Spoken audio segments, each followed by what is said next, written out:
Hi, everybody. Welcome to this week's episode of the Jimmy Dore Show. I'm sitting in another chair. Wow. And look who's with me. It's a new daddy. It's Ben Mankiewicz from Turner Classic Movies. How are you, Ben? I'm good. It's good to have a daughter. It's exciting. You want to tell her stuff. You know, you want to impart your wisdom on her. And I want to say to her, like, what's happened here is that the pacifier is simply falling out of your mouth. It's not the end of the fucking world. You know. That's a good daddy. Yeah, you know, that's a good daddy. Exactly. Yeah, that's right. You don't want to point. go too soft on him. Right. Yeah. Okay. And next to him, calm down.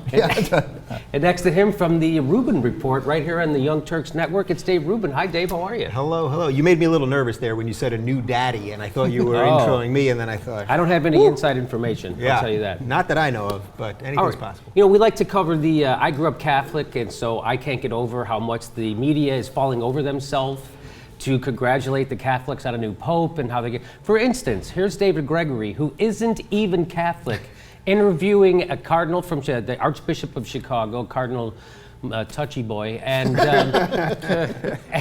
listen to how he starts off the interview. Let's listen. If you can describe the sense of spiritual renewal that you feel with Pope Francis, I'm not Catholic, but I was certainly caught up in that sense of renewal that I think Catholics and non-Catholics feel alike when you have such an important transition. Oh, I like that skeptical eye he shines. Wow. Yeah. I'm not even Catholic, but I got caught up in it too. Yeah, right. It's just a sense of spiritual renewal. That's a tough one. I tell you, that's right from the Edward R. Murrow School of Interviewing. Yeah. That guy, he actually looked the reverse of renewed. Was there anything about, he looked sallow and angry and upset. Was there anything renewed about that? I don't think so. No, he looks as old as the church. That guy. Am I what non-Catholic feels a sense of renewal at the Pope? Like, I get it. I'll grant it to the Catholics. I don't give a shit. Yeah. You know. David Gregory's Jewish. Yeah. Yes. David Gregory's Jewish? Yes. David Gregory's Jewish. Right. I know what you're thinking. I don't know what kind of hair that is. Disappointing. For a Jew, but yeah. I'm sorry about that. So here's his next question. Here's how he starts off the next question. But Your Eminence isn't... Oh, I like that. Your Eminence. Could you defer more to the guy who's in charge of the child rape organization? But Your Eminence. Yeah, well, I tell you, they're not going to have any trouble booking Catholic church leaders on Meet the Press in the future. No. Hey, we're just called to see if you have a... Yeah, sure, no problem. We'll put anybody you want on. At first, I thought he was calling them your M&Ms. And I'm like, that's a little insulting, your M&Ms? that would actually make more sense. So here's his question. So he asked him a question. Well, you heard the question. Let's play it.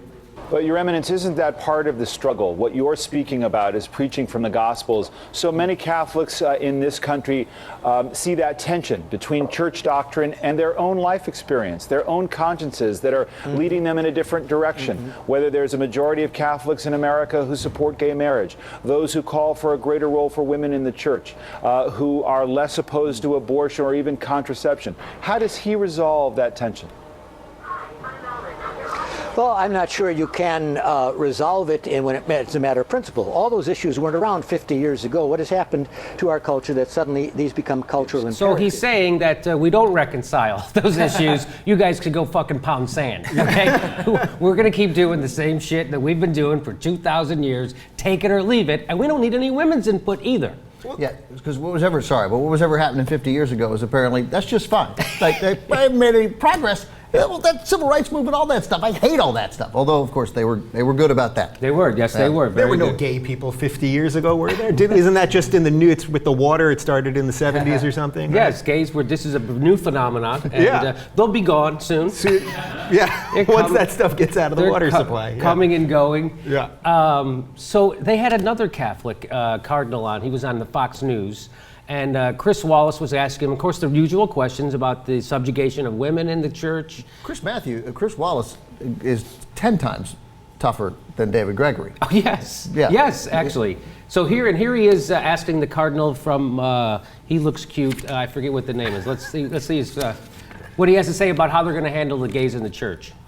We are always welcoming of everyone. The Catholic Church welcomes everyone.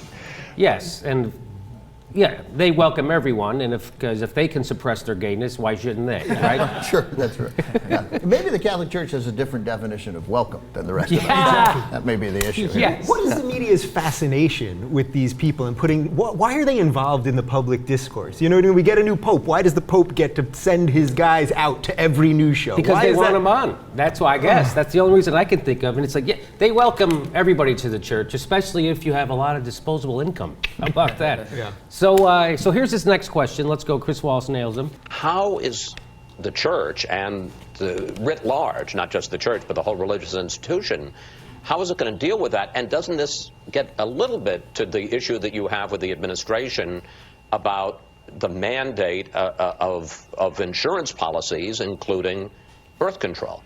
Shouldn't there be enough space in a society as pluralistic and free as America is to be able to work all of these things out in a way that everybody can be who they are and carry on their activities? Yes, I mean, in this great country of ours, there has to be room for antiquated, backward, ignorant ideas.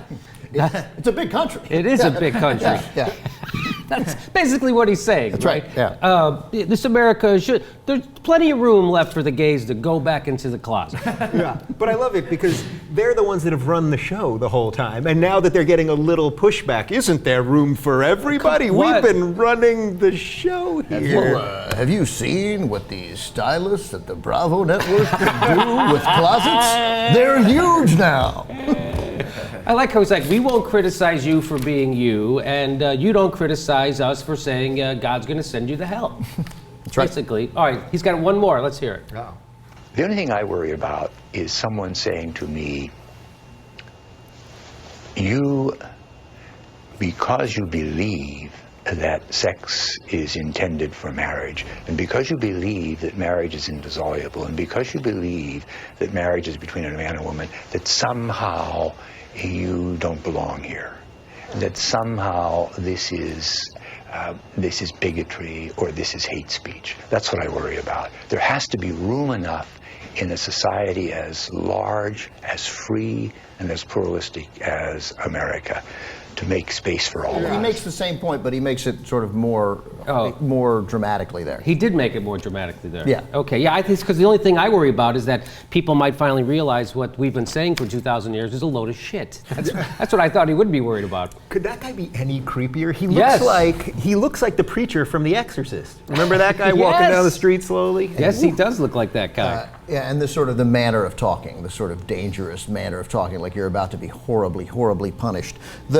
What he's done here is, though, far more offensive than what the other guy did. The other guy said, yeah, look, we didn't care. We don't care now. We didn't care in 1950. We didn't care in 1250. Yes. You know, we don't give a shit. Yes, you know? we don't care. What he's doing here is suggesting that he's the victim. What I worry about here is a society that singles me out because I believe that marriage is between a man and a woman, and I believe you should only have sex in marriage.